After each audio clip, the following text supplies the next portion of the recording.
So, what you might have actually seen, so yes, my name is Graham McElearney and I'm a Senior Learning Technologist in Corporate Information and Computing Services in the Technology Enhanced Learning team. Main focus of our activity is working alongside academic colleagues such as yourselves or students to help promote the use of technology as a constructivist tool in their educational experience. But what I'm going to talk to you about today is a little bit wider than that, and it was actually probably might have said iTunes U on the programme. I'm not going to talk explicitly about iTunes U for reasons I'll try and explain a little bit later. So what I really want to talk about is in fact quite related to what Andy's just been talking about. It's about the idea of looking at different ways that we can perhaps extend our reach beyond the normal traditional walled garden type environments that the university and related environments would have represented to the wider world. So we're talking about using digital academic, digital media to publicise and disseminate digital academic content in the broadest sense. So one of the things I've been working on at the moment, along with a number of other people, is trying to support what the university has as a component of a broader vision it's trying to work towards, which is moving towards a greater transformation towards using digital tools across all of its activities. The particular area I'm interested in is the use of digital audio-visual media. So we work with, one of the broad visions we're trying to work with is this idea that we're trying to maximise encouraging people around the university, irrespective of who they are and what their level or progression through their career is, to maximise the use of audiovisual media to support all the aspects of the university's main core mission, which I'm going to talk a little bit about at the moment. What that actually specifically means is sharing what we perceive to be our excellence in the main core areas that underpin, I was going to say undermine, that's completely the wrong word, underpin the university's operations. So those are learning and teaching, research, public engagement, which is of course where we try and bring the fantastic work we do to a wider audience, an audience which may not traditionally access the university's activities.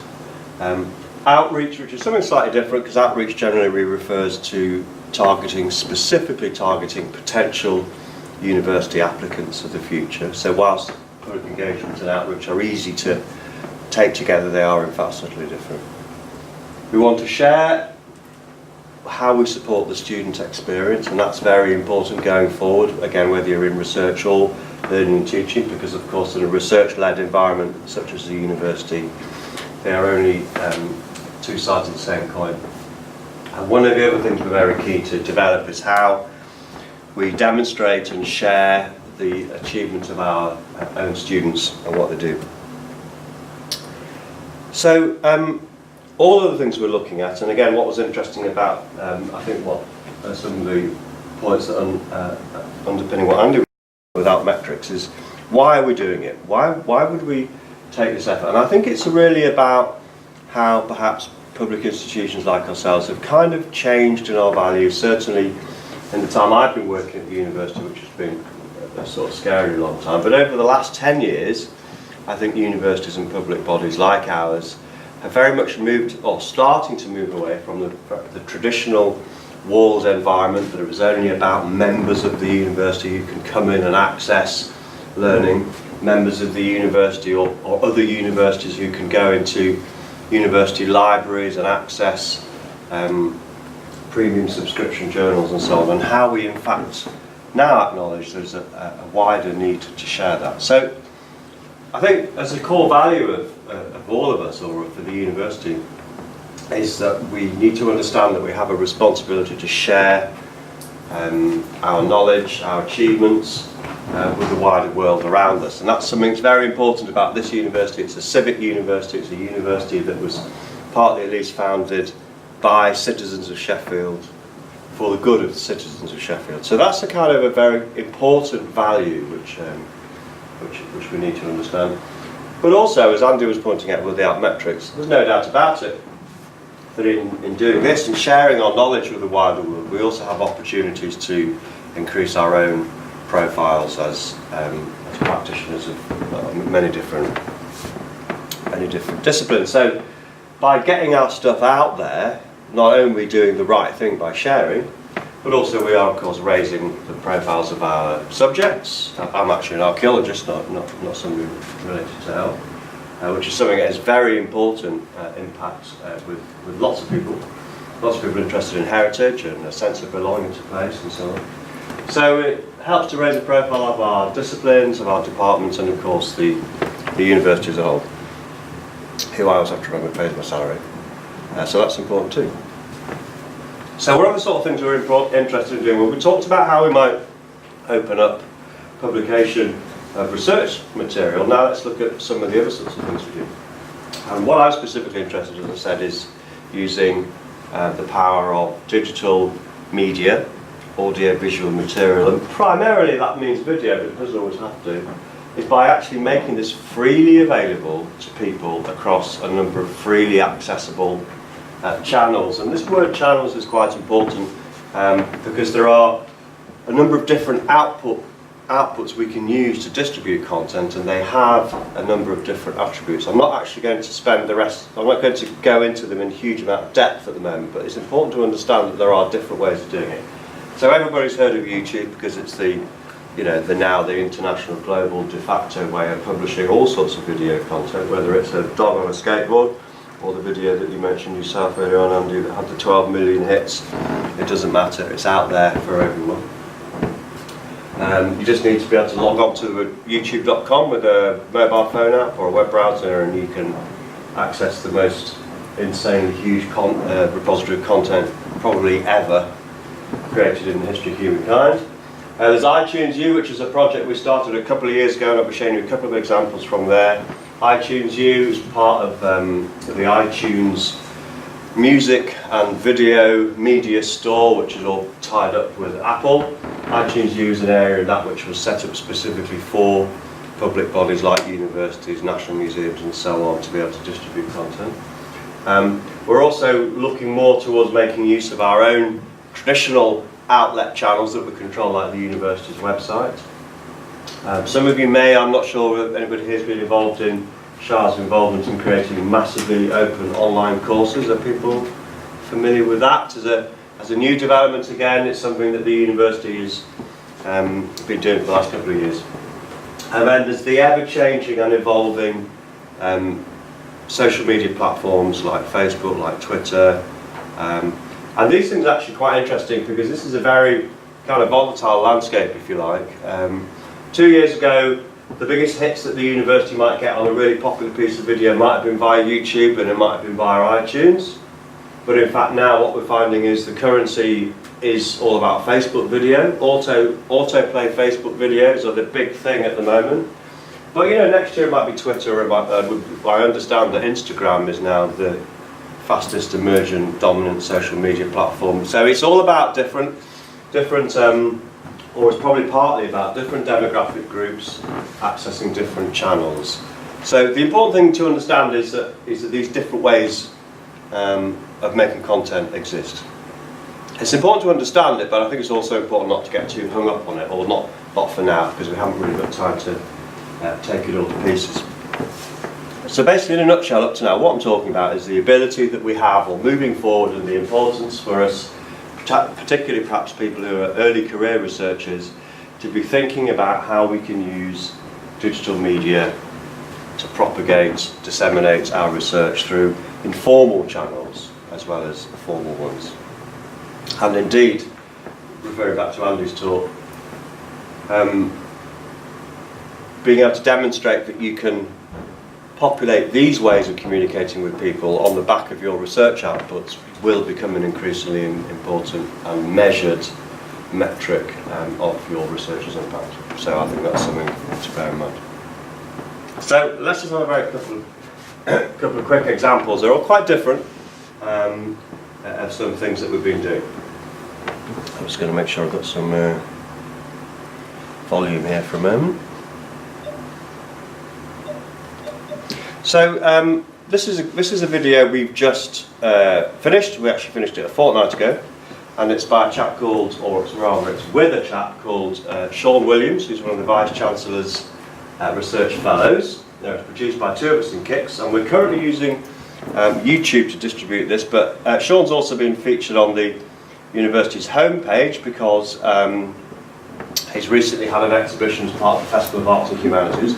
Sean has also recently, I don't know if anybody takes much notice of the university homepage, Sean has also just been recruited by the BBC as a new academic presenter as part of their ongoing programme of recruiting academic people in for their own programming. So let's just have a quick look at shall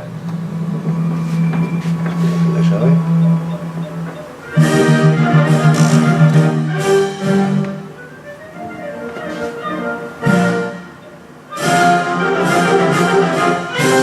I'm Dr. Sean Williams, and I'm writing about the history of the hairdresser and how their role has evolved in society since the 18th century. Above all, I'm interested in the hairdresser as a character of cultural representation, how the hairdresser has been represented on the page in novels such as Pietro Belcampo in E.T.A. Hoffmann's German novel The Devil's Elixir, or on stage or on screen, and so on.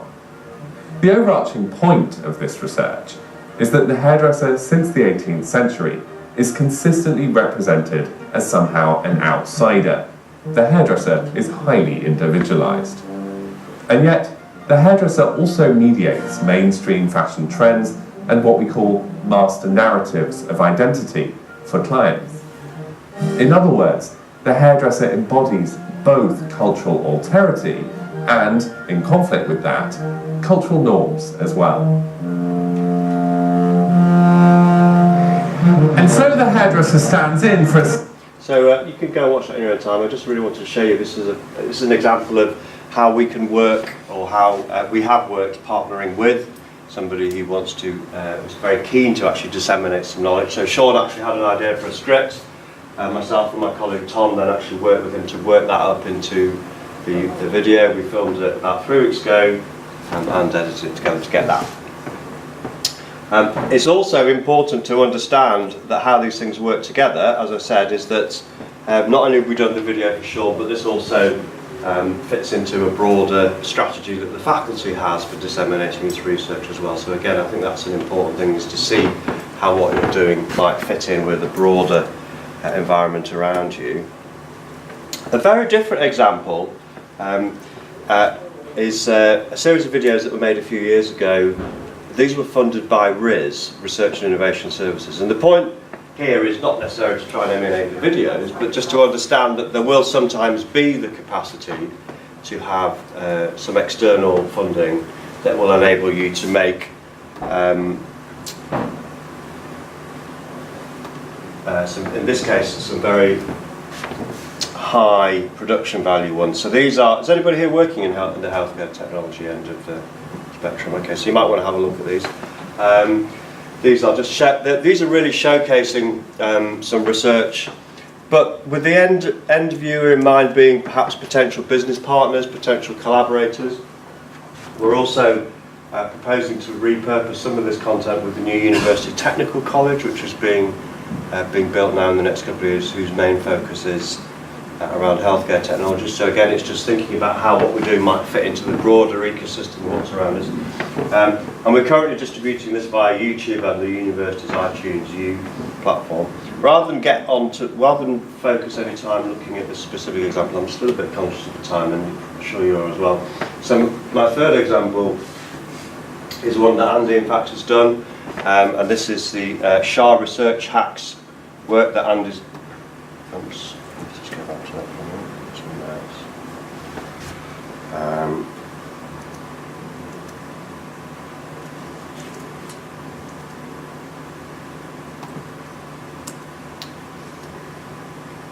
Find it for you now.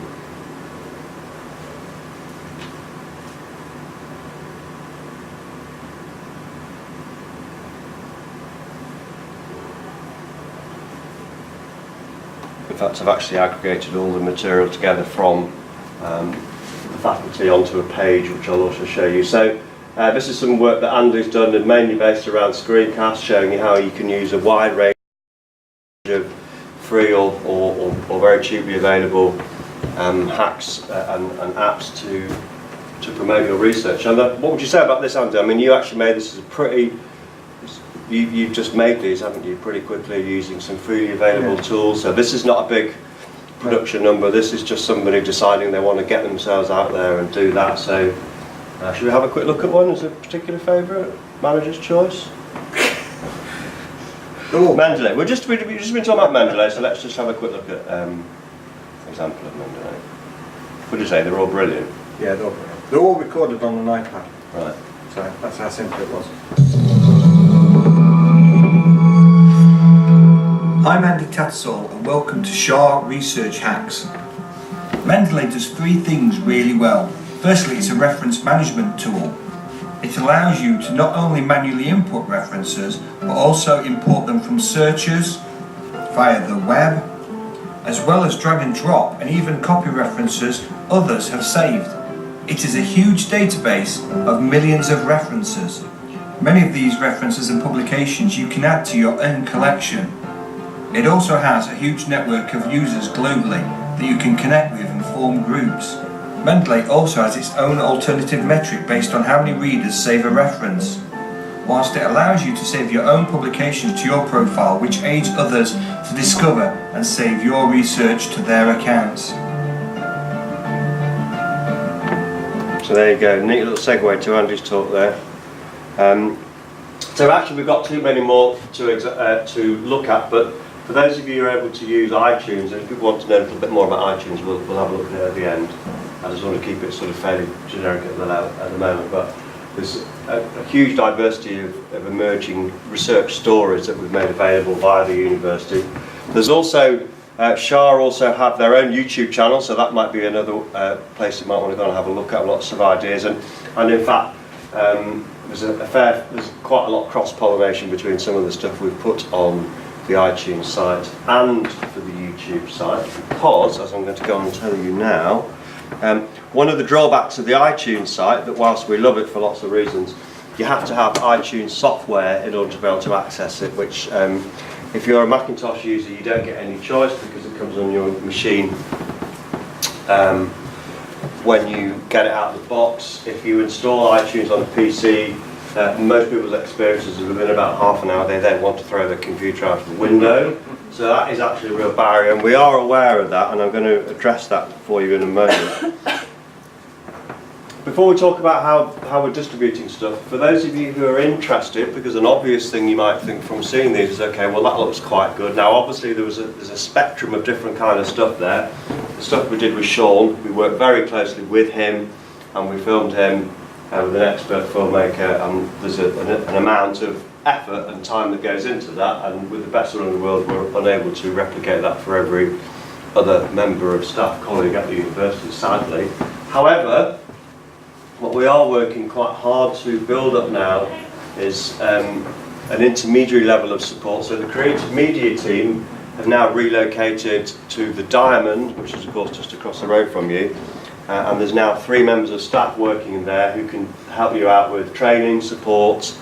There's equipment loan, there's access to actual high professional quality equipment, the sort of equipment we used to make Sean's video editing facilities, and as I said, most importantly, there is training and guidance and support available.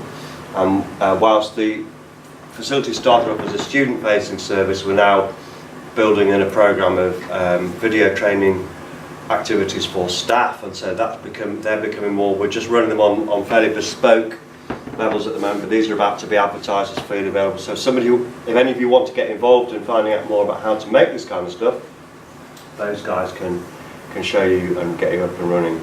And the beautiful thing about video production these days is that you can do an awful lot with quite accessible equipment, because in the same way that you can write a PhD with the same work process as a 10-year-old would write an essay for school, it's not about the technology, it's about the thought and the thinking that goes into that. So that's something that I plug, and they've got a website here which basically gives you bit more detail about what they can do, including contacting them, course information, and so on, as that becomes available.